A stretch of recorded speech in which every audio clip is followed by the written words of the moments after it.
Assalamualaikum guys. So ada sebiji lagi kereta Gentoo. Okey, rasanya owner kata daripada Kuala Selangor.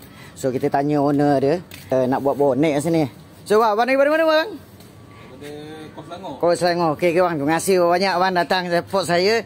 So guys, kita orang tengok Kita tengok dia punya crack dia. Boleh tahan juga. Kiri kanan guys. Mana yang kereta Gentoo, so jaga-jaga elok lah Kita rasa akan crack yang bonet Gentoo ni. So guys, orang tengok proses aku buat macam mana. Stay tune video aku sampai habis. So guys, alhamdulillah ni buat plate untuk tampal kat bonet ni.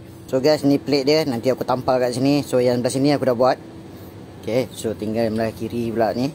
Nanti aku tebuk lubang, akan tampal. So orang tengok. Hati-hati yang mana pakai kereta Gentoo tu, hati-hati untuk angkat bonet, tutup bonet. Temper Gentoo ni agak keras juga. So bila dia nak tutup, bonet dia berat, dia akan crack dekat bahagian ni. Bahagian sel ni akan crack. Kebanyakan Gentoo memang macam tu. So guys, plate pun aku dah buat. Akan letak sini, tebuk lubang, akan letak. Kita lapik dia. So guys, aku buat video ni certain je, sikit-sikit. So yang mana korang yang follow aku, dia tengok TikTok aku, dia akan tahu macam mana aku proses aku buat.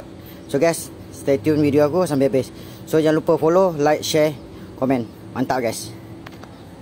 So guys, alhamdulillah selesai aku repair bonet. So aku tak sempat nak buat video semua, fully video. So terima kasih abang yang daripada Kuala Selangor tu support saya. So terima kasih banyak. Yang mana yang nak repair bonet Gentoo agak-agak critical crack dia, InsyaAllah kau boleh DM aku Reklang. Oh, yang mana yang support saya, terima kasih banyak. So guys, jangan lupa like, follow and share. So guys, jumpa lagi next video aku. Assalamualaikum, bye bye.